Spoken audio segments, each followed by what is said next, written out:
통하여 더욱더 많은 영혼들이 구원되는 귀한 역사가 있게 하여 주옵소서.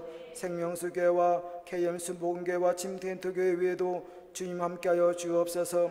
이를 위해 기도하시는 담임 목사님 날마다 강건하게 주옵시며 성령으로 더욱더 충만하게 하여 주옵소서.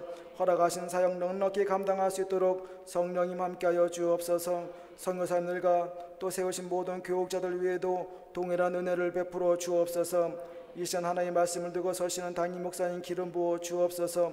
능력과 위로와 치료의 말씀을 통하여 모든 성도들이 하나님의 음성을 듣고 소망과 기쁨과 성령으로 충만함을 받는 귀한 예배가 되게 하여 주옵소서.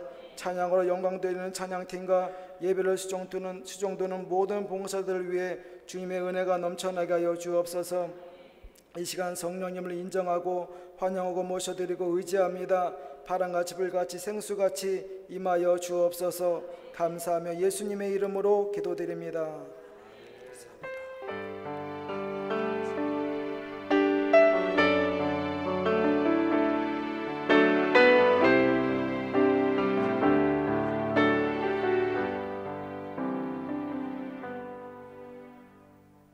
오늘 은혜 받으실 하나님의 말씀은 히브리서 8장 7절에서 12절 말씀입니다.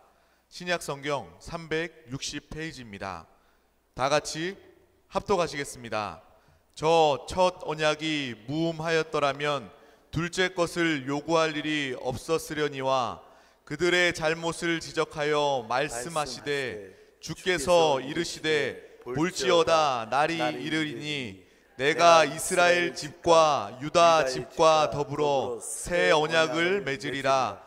또 주께서 이르시기를 이 언약은 내가 그들의 열조의 손을 잡고 애굽 땅에서 인도하여 내던 날에 그들과 맺은 언약과 같지 아니하도다.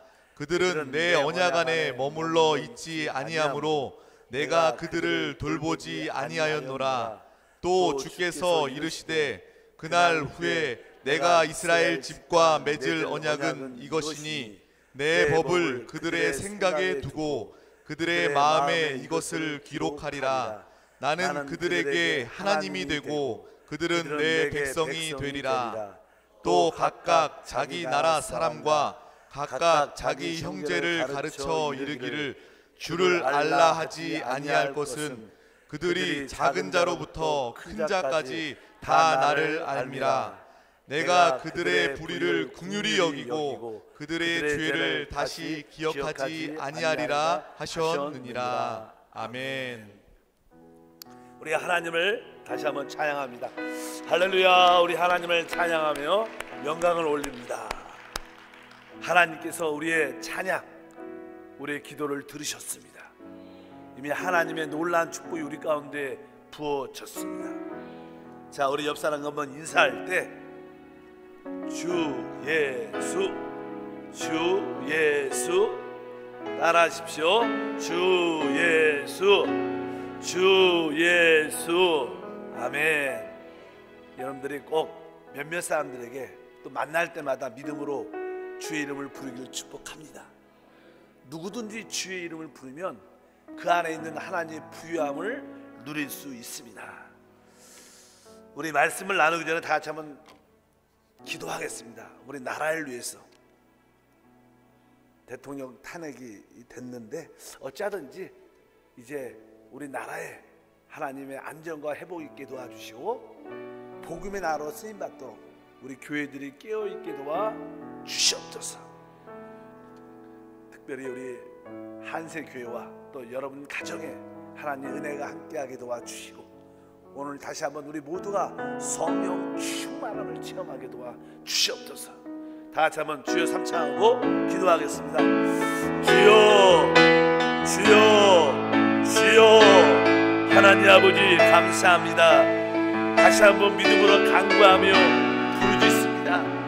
하나님, 먼저 하나님이 세우신 이 나라를 기억해 주시고 이제 대통령을 직무를 다시 한번 감당하는 우리 모든 국무총리와 우리 모든 정치와 그 위정자와 공직자들이 국민들이 성령 안에서 하나가 되게 도와주셔서 다시 한번 우리 대한민국을 믿음의 나라로, 복음의 나라로 이끌어갈 수 있도록 축복해 주시옵소서. 혼돈과 분열과 모든 경제적인 어려움이 떠나가게 도와주시고 회복되는 구원의 역사가 함께할 수 있도록 인도하심을 믿습니다. 주여 함께 도와주시옵소서. 우리 나라를, 우리 모든 국민들에게 주의 보혈을 뿌려주시고 발라주시고 우리 나라를, 우리 모든 국민을, 우리 모든 교회를 정결케 하여 주시옵소서. 새롭게 하여 주시옵소서. 우리 한세교회와 우리 성도들의 모든 가정에 다시 한번 하나님의 놀라운 구원이 충만하기를 원합니다. 오늘도 성령의 충만함을 사모합니다. 주여 성령을 부어주시고 은혜를 더하심을 감사합니다. 오늘도 말씀과 성령으로 무장되게 하시고 사람의 영혼을 구원함으로 하나님 나라를 이끌어오는 하나님의 통로가 되게 도와주심을 믿습니다. 상한 마음을 가지고 간구하는 기도마다 응답해 주시옵소서. 주여 응답해 주시옵소서. 생명의 능력이 나타나게 하옵소서. 우리 주 예수 이름으로 기도합나이다. 아멘. 자, 우리 기도가 응답됐습니다. 한번 인사합니다. 오늘 저는 히브리서 8장 7절에서 12절 말씀을 가지고 새 언약의 내용은 무엇인가, 새 언약이란 제목으로 말씀을 나누겠습니다. 우리가 새 언약을 이해하기 전에 먼저 성경에 계시된 하나님의 어떠한 목적, 영원한 목적을 우리가 기본적인 그림을 갖고 있어야 됩니다. 그럴 때 왜 하나님 우리를 창조하셨고, 왜 우리를 부르셨고, 어떻게 우리를 이끌어가는지 우리가 알 수 있습니다. 성경에 하나님의 의도와 하나님의 목적의 가장 기본적인 원칙은, 하나님께서 바로 여러분과 저를 창조하신 목적은 바로 하나님을 표현하기 위한 것입니다. 사실 하나님을 표현한다는 뜻은 하나님을 나타내는 것입니다. 우리 하나님은 영이시라 보이지 않습니다. 그래서 하나님의 영광을, 하나님의 의를, 하나님의 거룩함을 드러낼 수 있는, 하나님 자신을 보여줄 수 있는 하나님의 형상대로 사람을 창조하셨습니다. 하나님의 형상과 모양대로 창조했다는 것은 하나의 그릇이라는 것입니다. 뭐 그릇 자체가 하나님을 나타낼 수는 없죠. 그 안에 본질이 들어가 있어야 하는데 그 본질이 바로 하나님의 생명인 줄 믿습니다. 하나님은 하나님 자신이신 그 생명을 사람에게 주시는 겁니다. 여러분에게 주시는 겁니다. 바로 우리가 그 그릇으로 하나님의 생명을 가질 때 우리는 비로소 하나님을 이렇게 드러낼 수 있고 표현할 수 있고 하나님을 대신하여 모든 것을 다스릴 수 있는 축복이 나타날 줄 믿습니다. 결국 우리가 하나님을 이렇게 받아들여, 하나님을 나의 모든 것으로 받아들인 겁니다.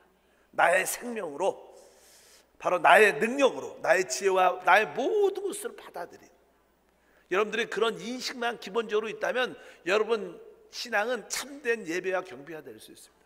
여러분들이 무엇을 하든지 하나님, 내 안에 오신 하나님, 그분이 나의 모든 것입니다. 당신은 나의 모든 것을 취합니다. 바로 당신이 나의 지혜와 능력과 나의 사랑입니다.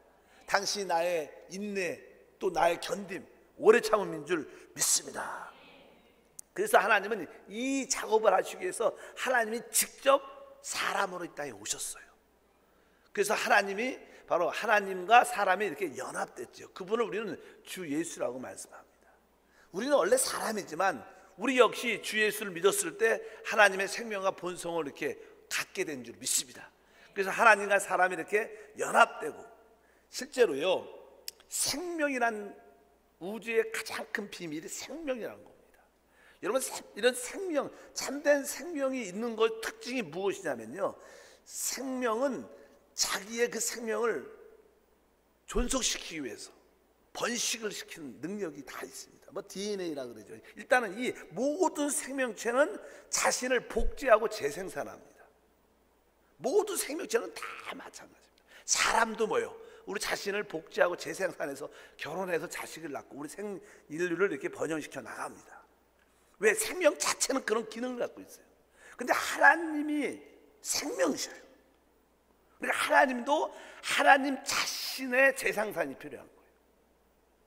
하나님은 하나님과 똑같은 하나님의 아들을 이 땅에 보내주셨고, 하나님 아들과 똑같은 그러한 하나님의 재생산을 만들어내는 거예요. 바로 우리가 어떻게 보면 하나님의 재생산입니다.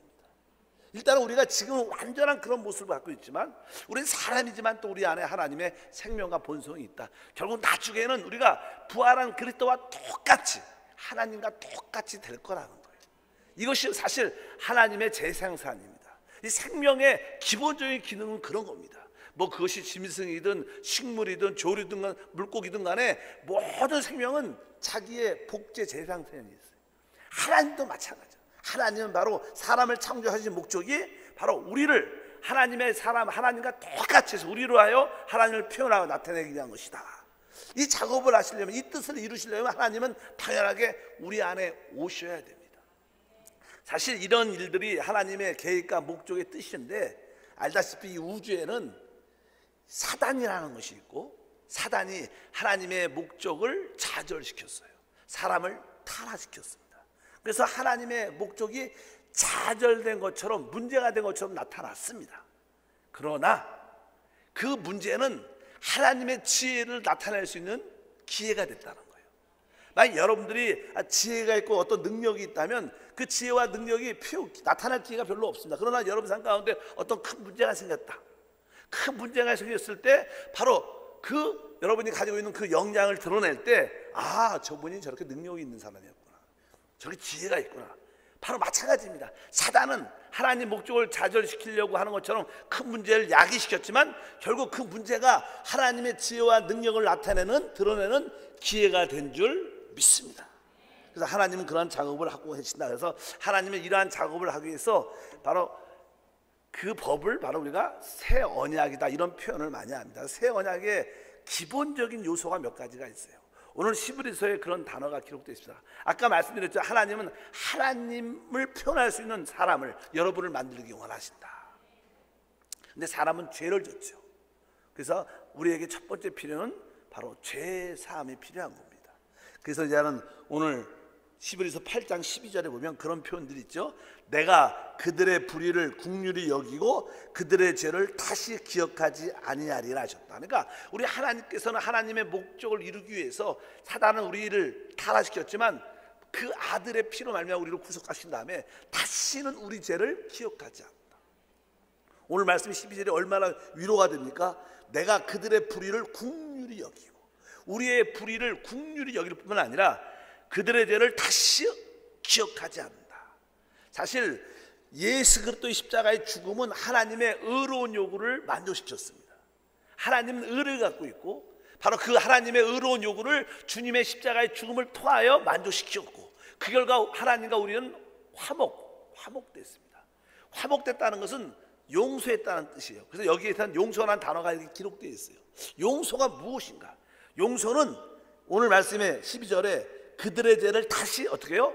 기억하지 않는 것이다. 참된 용서는요, 다시는 죄를 기억해 주지 않는 거예요. 서로 우리 부딪힘이 있고 문제가 있었을 때 그 실수들을 다시는 기억하지 않는 것이 참된 용서인 줄 믿습니다. 일단 우리 하나님은 바로 우리의 죄를 다시는 기억하지 않는다. 믿으시기를 주임으로 축복합니다. 두 번째, 이 새 언약의 기본적인 골자는요, 뒤에 기록되어 있는데 이 10절에 보니까 또 주께서 이르시되 그날 후에 내가 이스라엘 집과 맺을 언약은 이것이니 내 법을 그들의 생각에 두고 그들의 마음에 이것을 기록하리라, 이렇게 말씀하셨어요.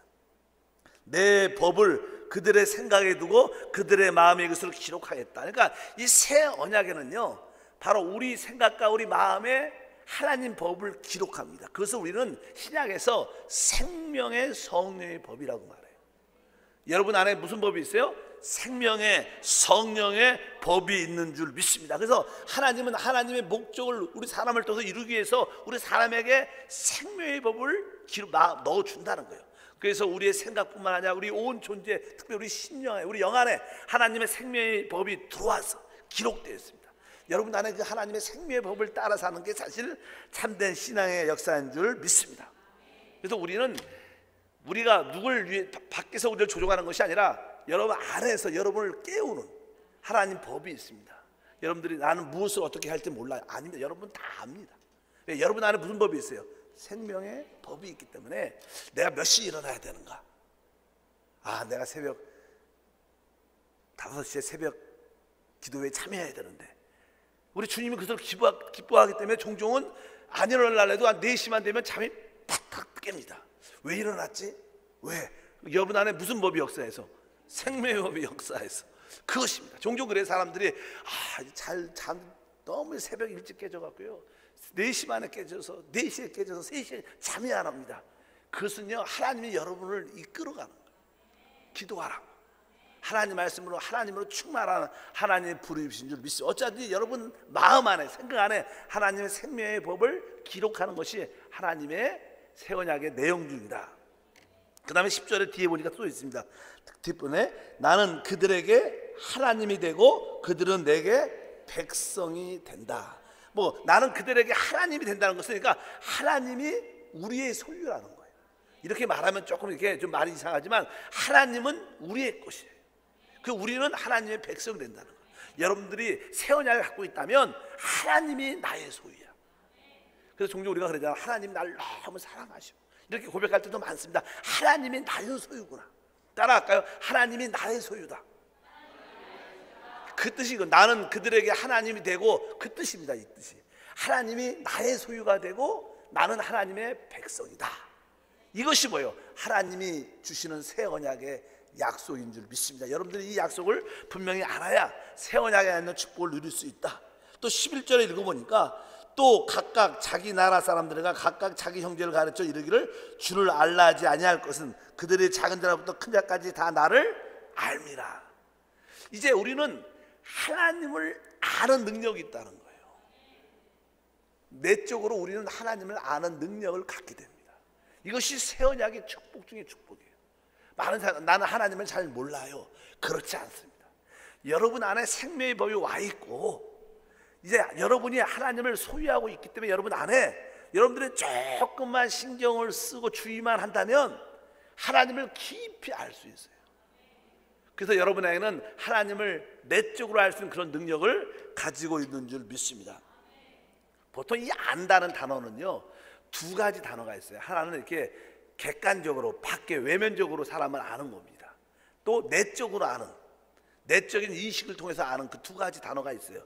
여기 보니까 이제는 또 각각 자기 나라 사람들과 각각 자기 형제를 가르쳐 이르기를 주를 알라 하지 아니할 것은, 여기서 주를 알라 하지 아니할 것은 그 단어 안다는 뜻은요 그노스고 해갖고요 객관적으로 사람을 안다는 뜻이고요. 뒤에 보면 이제는 그들이 작은 자로부터 큰 자까지 다 나를 알미라. 여기 알미란다는 것은요 아이다라는 뜻, 내적으로 체험적으로 주관적으로 안다는 뜻입니다. 여러분들도 이 저를 알 때 대부분 분들은 저를 객관적으로 압니다. 우리 목사님 이렇게 키도 이렇게 중간쯤 되고 얼굴은 좀 까맣고 길고 배는 나왔고 이렇게 객관적으로 성격은 급한 것 같고 이런 모습이 있을 거예요. 그렇게 아는 것과 또 내적으로 나의 상하의 깊은 것을 아는 것은 차이가 있어요. 내 아내가 나를 아는 것과 우리 자식이 살면서 내 안에 깊은 것을 아는 것과 차이가 있습니다. 그러니까 여기 보면 하나님을 여러분들은 내적으로 알 수 있다는 거예요. 여기 안다는 것은 작은 자부터 큰 자까지 다 나를 알면 하니까 여러분은 하나님을 알 수 있는 내적인 능력이 있다는 거예요. 그것이 최고의 축복인 줄 믿습니다. 이러한 내용들이 사실 새 언약의 기본적인 내용들인데요, 오늘 주제는 이런 내용들입니다. 다른 게 아니라 실제로 우리가 신앙생활할 때 우리에게는 옛 언약이 있어요. 구약이라 그러죠. 구약, 옛 언약, 첫 언약. 오늘 말씀에도 그냥 첫 언약에 대한 말씀이 기록돼요. 왜 하나님이 첫 번째부터 사람이 타락했을 때부터 이 새 언약을 처음부터 주지 왜 옛 언약, 첫 언약을 주셨는가? 그거에 대한 이해를 우리가 해야 됩니다. 아직까지 신앙이 확실하지 않은 사람들은 자꾸만 율법을 붙잡고 구약을 붙잡고 거기서 하나님을 만나려고 노력을 많이 합니다.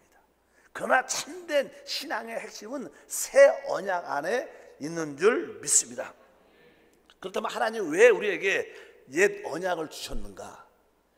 실제로 그것을 쉽게 설명할 수 있어요. 우리가 이제는 어린 아이들이 이제는 조금만 자라면 유치원을 갑니다.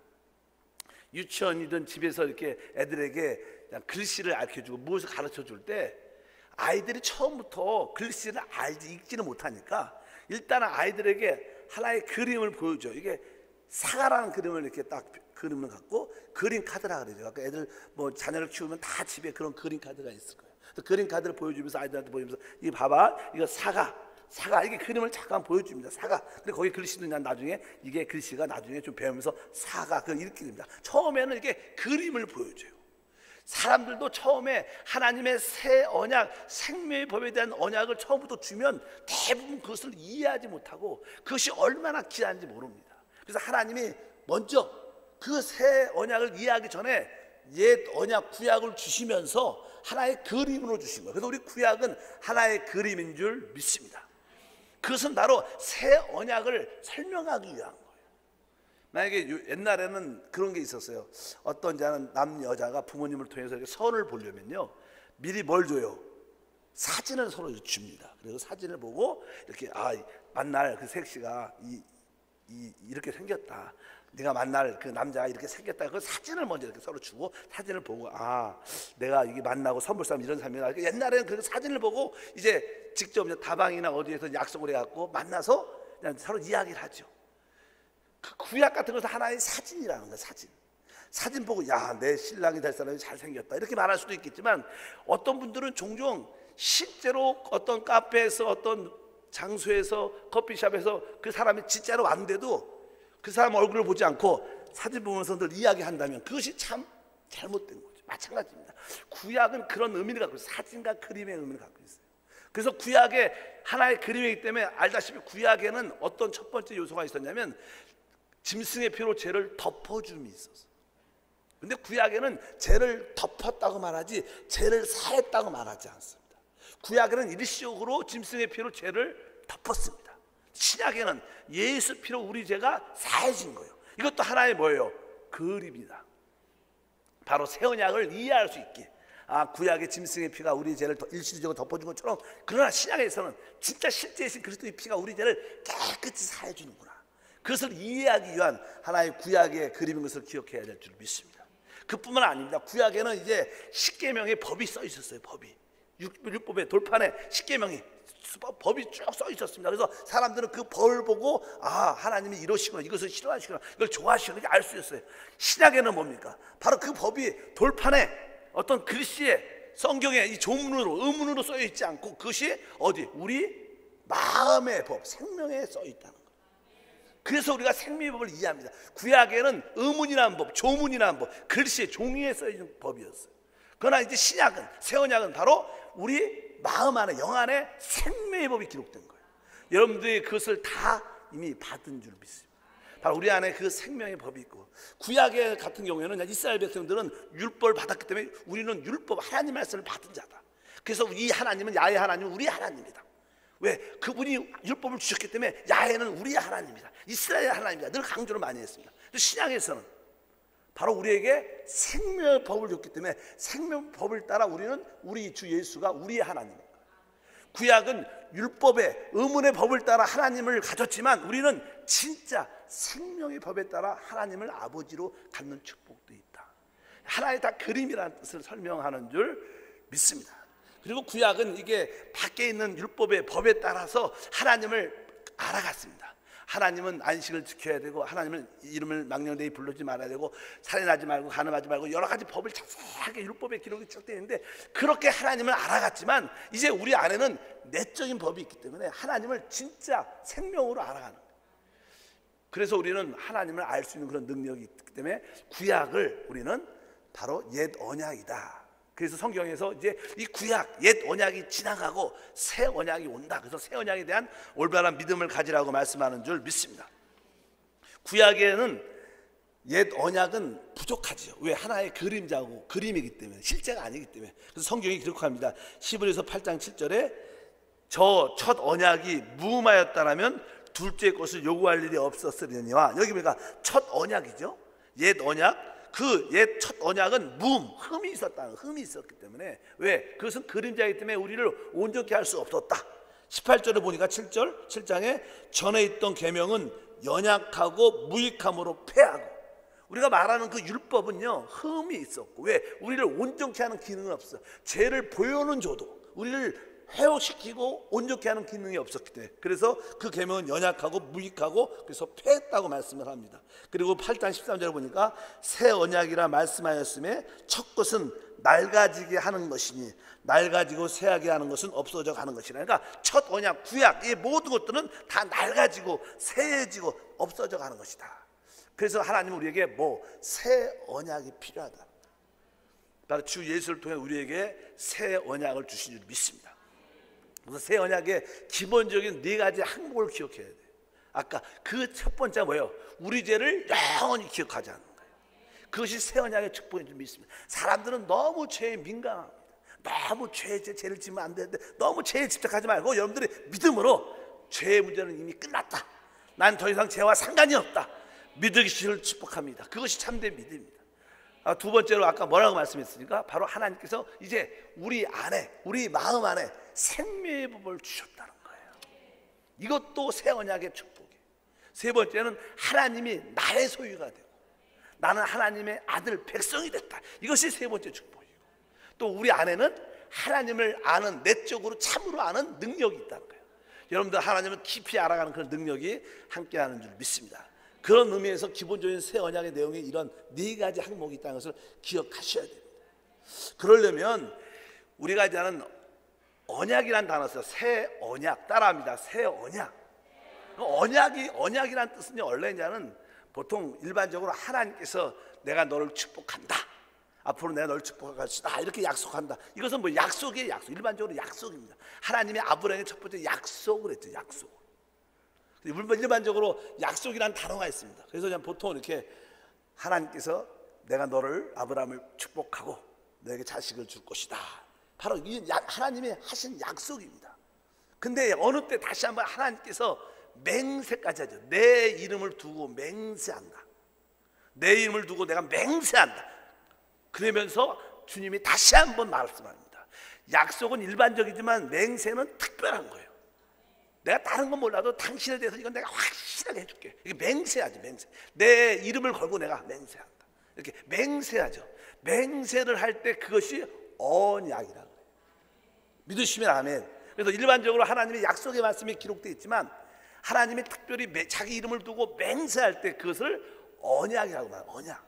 이건 확실한 것이죠. 근데 한 가지가 더 있는데 그것은 유명이란 단어입니다. 그 뜻이 무슨 뜻이냐면요, 유언하고 똑같은 거예요. 우리가 부모가 이제 재산이 많아요. 그래서 자식들한테 내가 이 땅도 많고 집도 많고 부동산도 많고 돈도 많으니까 앞으로 우리 첫째 아들, 둘째 딸 누구누구에는 얼마큼 어떤 땅을 줄 거야. 이렇게 뭐예요? 약속을 하죠. 약속을 해. 그럼 자식들은 그 약속을 받고 우리 부모님이 주시다고 약속했으니까 그걸 다 믿습니다. 그런데 그냥 그 약속을 다 갖고 있지만 나중에 이제는 부모님이 여러 가지 이유로 인하여 이제 마지막에 유언장을 쓰죠.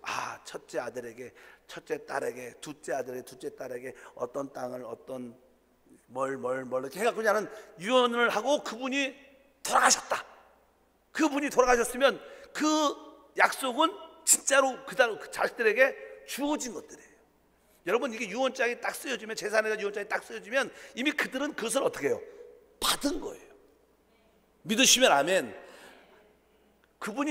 부모님이 돌아가시지 않았으면 자식들이 종종 아버님 꼭 기억하셔야 돼요. 꼭 그 땅 주셔야 됩니다. 또 이렇게 자꾸만 이렇게 우리가 부탁도 하고 이렇게 이야기도 합니다.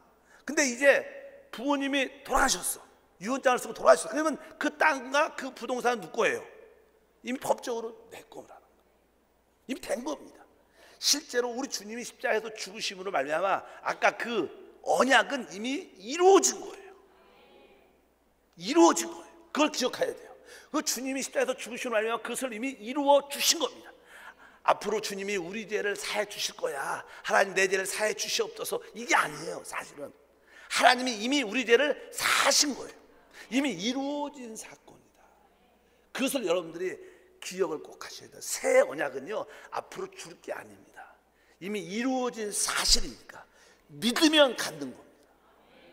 그래서 새 언약을 그렇게 영적으로 이해를 가져야 될 것이다. 그래서 새 언약에 네 가지 뭐가 있어요? 축복이 있다. 첫 번째 축복, 오늘 기억하기 첫 번째 축복이 뭐라 했죠? 우리의 모든 모든 죄가 사함받았다. 하나님 우리 죄를 다시는 기억하지 않는다. 이것을 확실히 믿어야 돼. 근데도 우리는 여전히 죄가 우리에게 다가옵니다. 또 죄를 짓습니다. 그럴 때마다 우리는 기도하죠. 하나님, 내가 또 죄를 졌습니다. 하나님, 죄가 자꾸만 저를 시험하고 유혹합니다. 어떻게 도와주세요. 하나님, 할 수만 있으면 도와주세요. 이런 기도를 많이 해요. 근데 이런 기도는요 거의 응답되지 않습니다. 여러분들 종종 시험에 드는 가운데 있을 때 하나님, 내가 이 시험에서 벗어나게 도와주시옵소서, 이렇게 기도해가고 시험에서 벗어났어요? 아닙니다. 제대로 시험에 듭니다. 제대로 빠집니다. 실제 대부분 그래요. 그런 기도는 역사하지 않아요. 왜? 우리 하나님은 이미 죄를 해결하셨어요. 그러니까 죄가 오면, 시험이 오면, 시험아 너 어디서 왔냐? 죄야 네가 어디서 왔냐? 너는 이미 끝났다. 넌 나하고 상관이 없다. 이렇게 사실 선포하는 기도가 진짜 좋은 기도예요. 근데 이것이 잘 안 돼요, 우리한테. 이것이 잘 되면 믿음이 진짜 좋은 사람. 이것이 돼야 진짜 믿음이 있는 사람. 여러분은 뭐예요? 언약을 가지고 있는 거예요. 이미 주님이 어떤 죽으심을 알냐마 그 언약이 이미 우리에게 주어진 사건인 것을 기억을 하셔야 된다. 두 번째 마찬가지죠. 하나님은 우리에게 하나님의 법을 우리 마음에 새긴다 그랬어요. 이미 우리는 그 마음의 법에 이미 무슨 법이 있어요? 생명의 법이 태어날 때부터 갖고 있었어요. 여러분 안에 예수를 딱 믿으니까 하나님이 여러분에게 생명의 법을 딱 주신 게 아니라 여러분 안에 이미 그 DNA 생명의 법이 새겨져 있어요. 그러나 우리가 주 예수를 믿는 그 순간 그 법이 우리 안에서 동작을 하는 거예요. 여러분들이 태어나기 전부터 하나님은 그 생명의 법을 우리에게 부어주신 줄 믿습니다. 그것이 뭐예요? 우리의 믿음이라는 거예요. 아까 말씀드린 세 번째는 바로 하나님이 우리의 것이다. 하나님이 나의 소유다. 이것은 이미 주어진 거예요. 여러분들이 주 예수를 믿는 그 순간 하나님을 다 소유하고 있습니다. 그리고 여러분들이 하나님의 아들, 하나님의 백성으로서 살아가는 놀라운 축복과 은혜가 함께하는 줄 믿습니다. 그리고 이제 아까 다시 한번 반복하지만 우리가 하나님을 내적으로 알아가는 그 능력이 이미 있다는 거예요. 실제로 여러분들이 늘 기도와 말씀으로 충만하면 스스로 하나님을 깊이 알아갈 수 있어요. 여러분들은 하나님을 어떻게 아십니까? 목사님 설교를 통해서 하나님을 알아간다. 성경 말씀을 읽으면서 하나님을 알아간다. 이것도 틀리지 않지만요, 실제로 여러분 안에 스스로 하나님을 알아가는 능력을 가져야 돼요. 보통 여러분 여자 우리 집사님들 대부분 이렇게 알죠. 뭐 이렇게 물건을 산다, 어떤 것을 한다 그럴 때 하나님이 원치 않는, 야 그거 사지 말라, 내가 그거 좋아하지 않는다, 그런 내적인 느낌, 또 남편에 대해서, 자녀에 대해서, 또 다른 사람에 대해서 안 좋은 마음을 가질 때마다 우리 안에 주님이 분명하게 난 그거 원치 않는다, 하지 말라, 포기하라, 구입하지 말라, 너 이거 해야 된다, 그런 내적인 느낌을 다 주십니다. 여러분들은 하나님을 어떻게 알아가요? 내적으로 알아가야 돼요. 만약에 여러분들이 외적인 어떠한 이러한 의문, 가르침, 율법 같은 가르침을 통해서 하나님을 알아간다면 그건 구약적인 삶이에요. 신약의 참된 삶은 그분이 우리 안에 계심으로 알면 우리를 내적으로 하나님을 알아가는 그런 역사. 그래서 여러분 안에 하나님이 어떤 행동을 할 때마다 하나님이 기뻐하지 않는 느낌을 주셔요. 여러분들이 어떤 사람을 비판하고 판단하고 정죄해 보십시오. 여러분 안에 하나님의 임재와 감동이 다 사라집니다. 여러분도 그럴 거예요. 교회 와서 봉사하다가 시험에 들고 별로 안 좋은 얘기를 누구에 대해서 험담을 했다. 그 여러분의 기름 부음이 있습니까? 자유함이 있습니까? 없습니다. 왜? 하나님이 가르쳐요. 나 그거 싫어한다. 그렇게 여러분들은 어떻게 하나님을 알아가야 돼요. 그리고 막 마음이 불안하고 평강이 없죠. 왜? 하나님이 원치 않는 거니까. 하나님을 여러분들로 내적으로 알아가는 그러한 것이 새 언약의 주된 특징 중에 하나예요. 보통 남자 같은 경우에는요, 제가 이렇게 저도 그냥 남자니까 좋은 아내가 되는 길이 뭐냐? 자기 남편을 잘 알아야 돼요. 남편은 대부분 남자죠. 다 남자니까. 남자들의 특징 중에 하나가 뭐냐면요, 남자들은요 자존심으로 많이 살아요. 그래서 이렇게 자존심 상한 걸 되게 싫어하고요, 자기가 잘못한 거 알아도 자꾸만 잘못했다고 막 그러면 시인하지 않고 끝까지 그래도 내가 잘했어. 그런 이런 고집들이 남자는 다 있어요. 이 남자는 자존심이 있기 때문에 좋은 아내는요 남자의 그 자존심을 이해하고 자꾸만 그 자존심을 꺾지 않는 게 좋은 아내예요. 사실은 믿으시면 아멘. 왜 그것을 사람을 진짜 안 하는 것처럼 우리 아내도 하나님의 자존심이 있어요. 하나님이 원하지 않는 것을 무엇인가를 알아야 돼요. 아, 내가 이거 할 때 하나님이 기뻐하지 않더라. 내가 이렇게 했을 때 난 기도가 안 되더라. 찬양도 안 되고 마음의 기쁨과 평강도 없더라. 이렇게 여러분들은 하나님을 내적으로 깊이 알아가야 돼요. 예, 그것이 우리에게 그런 능력도 있고요. 그것이 신약에서 말하는 생명의 법이라는 거예요. 그것이 새 언약의 특징인 줄 믿습니다. 이제 히브리서에서 그냥 그런 이야기를 하죠. 유대인들이 자꾸만 구약 옛 언약을 붙잡고 자꾸만 하나님을 섬긴다고 말을 하니까 아니다. 그 첫 언약은 다 그림자다. 그림이다. 그건 다 지나가고 새해지는 것이다. 하나님이 이미 예레미야에게 약속하셨다. 이 히브리서에 있는 이 8장에 있는 이 말씀은요 예레미야에 기록되어 있어요.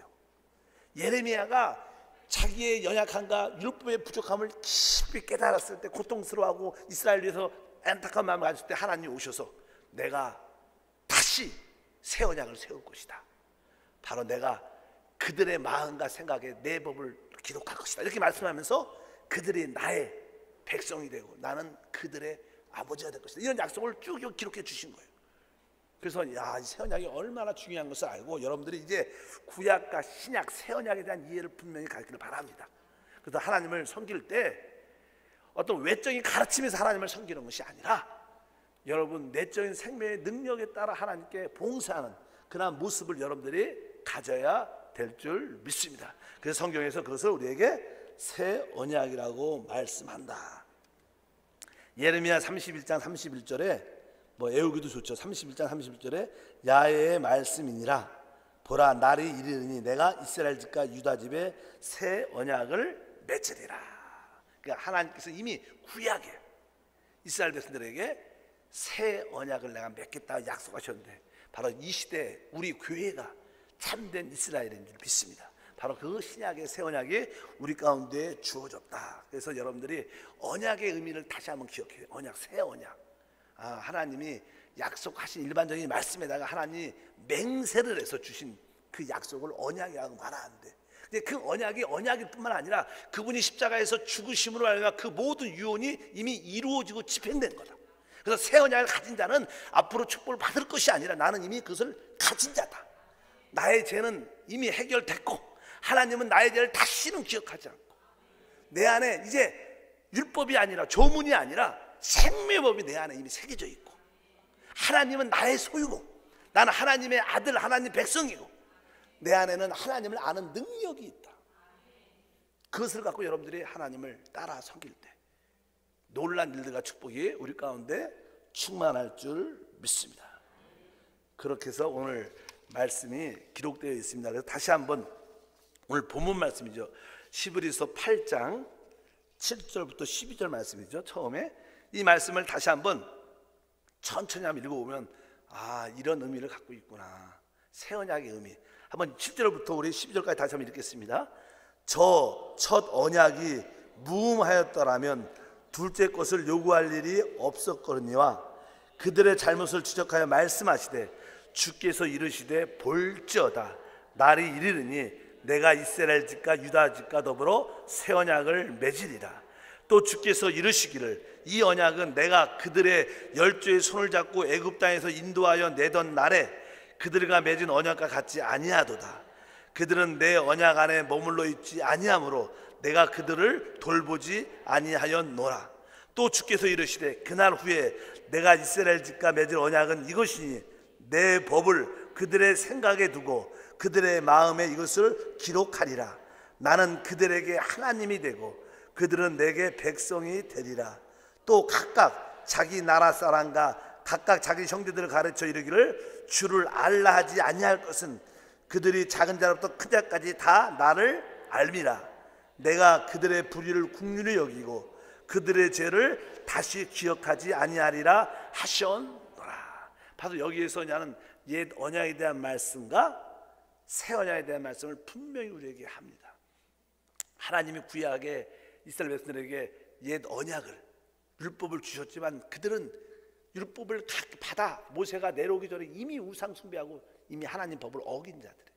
그래서 하나님이 그들을 돌보지 아니했다고 말씀하지만 이제 새 언약은 하나님 법이 우리 마음에 새겨졌기 때문에 우리는 우리 마음에 안에 있는 생명의 성령의 법을 따라 산다면 하나님의 놀라운 은혜와 축복을 누리게 될 줄 믿습니다. 그래서 여러분들이 자꾸만 종교는 외적인 가르침의 통제를 받는 거예요. 그러나 참된 신앙은 여러분 안에 계신 그리스도의 통제를 받는 거예요. 성령의 통제를 받는 것이고, 또 여러분들이 교회 하나의 큰 흐름의 통제를 받을 때 여러분들이 거기에 어긋나고 불순종하면 여러분 안에 사망과 평가의 느낌을 상실하는, 사망의 느낌을 갖고 평가의 느낌을 상실하는 그런 체험을 갖게 되면서 하나님을 깊이 알아가는 줄 믿습니다. 그래서 그냥 보통 그냥 가장 쉽게 그런 설명을 많이 하죠. 어떤 연약한 죄를 짓는 사람들은요, 어떤 뭐 그게 술이든 뭐 담배든 어떤 안 좋은 중독된 어떤 오락이든 간에 처음에는 여러분들이 주 예수를 믿을 때 그런 일을 할 때는 그것을 이기지 못합니다. 그러나 어느 순간은 절대 그런 느낌이 없어요. 내가 이것을 그런 술을 먹고 어떤 죄를 져도 거짓말을 해도 그냥 편합니다. 느식이 없어. 근데 어느 순간부터 생명의 법이 역사하면 여러분들이 거짓을 말할 때마다 아니면 교만할 때마다 어떤 죄를 질 때마다 마음이 편하지 않기 시작해. 그래도 우리는 약하니까 괜찮아, 또 지나갑니다. 또 그런 죄를 질 때마다 그 느낌이 조금씩 강해져요. 생명의 법이 역사하고. 나중에는요, 그런 죄를 질 때마다 죄를 짓는 그런 커피를 한 잔 먹는 것처럼 죄를 지면 뭐 기쁨도 있고 쾌락도 순간적으로 있지만 마음이 훨씬 더 부담스러운, 무거운 거예요. 그러니까 자꾸만 그런 감정이 점점 느낌이 강해지면 나중에는 고통스러움을 느끼게 돼요. 그래서 나중에는 내가 뭐라고 이런 일을 하는가, 뭐 때문에 이것을, 그러면 그것을 버리게 돼요. 자연스럽게. 믿으시면 아멘. 그러면서 그 생명의 법이 이기는 놀라운 능력, 한 번에 순간적으로 죄를 버리는 경우도 있지만 많은 경우에 그런 내적인 체험도 많이 있어요. 하나님이 우리를 이끌어가는 그런 방법인 것을 여러분들이 기억하시기를 바랍니다. 그래서 무엇보다도 내적의 어떤 통제를 받는 그것이 새 언약의 법의 특징인 줄 믿습니다. 한번 따라합니다. 내 안에 생명의 법이 있습니다. 그 법만이 우리를 바로 그 죄와 사망에서 우리를 해방합니다. 여러분들이 그 법으로 충만하기를 바랍니다. 바로 그 법을 우리는 새 언약이라고 말합니다. 하나님, 우리가 지금 하나님이 주신 축복은 새 언약이고, 새 언약에 있는 네 가지는 이미 이루어진 사실입니다. 이루어졌습니다. 하나님 이것을 해달라고 그럴 필요 없어요. 하나님 죄를 이길 수 있도록 도와주십시오가 아니라 나는 죄에서 끝났다, 난 죄와 상관이 없다, 이렇게 선포하시고 이제 적극적으로 생명의 법을 따라 사시고 하나님을 여러분의 소유로 더 기뻐하고 달려가고 하나님을 깊이 아는 능력을 갖기를 바랍니다. 기도하겠습니다. 하나님 아버지, 감사합니다. 오늘 히브리서 8장을 통해서 다시 한번 새 언약의 내용과 특징을 알게 도와주시고 우리가 알게 모르게 종교적인 신앙생활, 외적인 신앙생활에서 벗어나 참된 내적인 이면적인 크리스찬으로 서게 도와주시고 우리 안에서 하나님을 깊이 아는 능력으로 주를 섬기게 하옵소서. 예수 이름으로 기도하옵나이다. 아멘. 자, 옆 사람과 새 언약을 누립시다. 한번 인사했습니다.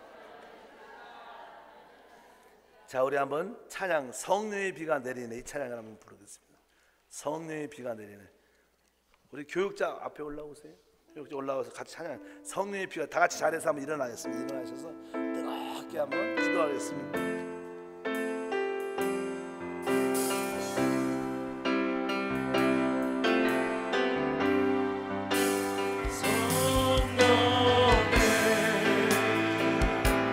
비가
다시 한번 이 시간에 한번 기도할 때 하나님 성령의 피가 우리 머리 위에 우리 영 안에서 흘러 넘치게 도와 주시옵소서.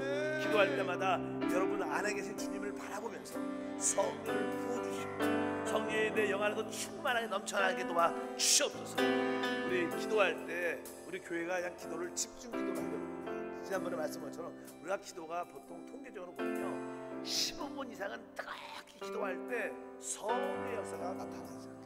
뭐 믿음으로 짧게 나타날 경우가 있지만 우리 깊은 곳이 열리면서 생명수가 흘러나와 치유와 회복이 나타나요. 그래서 적어도 15분 20분 정도 하나님 오직 성령 충만을 주시고 또 여러분 기도 응답받은 모습을 또한 바라보면서 뜨겁게 뜨겁게 기도하게 주님을 축복합니다. 그리고 기도 가운데 마음속에 내가 오늘 기도 받아야겠다, 내가 성령 세례 성령 방언을 해야겠다, 그런 분들 내가 치유받아야겠다, 이 문제가 해결돼야겠다, 그런 감동이 있으시면 앞으로 올라오시는데 이리로 앞으로 나오시면 뜨겁게 우리 교육자들이 기도하겠습니다. 앞에 나오시는 것을 부끄러워하시면 안 돼요. 여러분 마음에 조금이라도 감동이 있으면 나오셔야 돼요. 그것이 믿음이 돼서 오늘 기적이 일어납니다.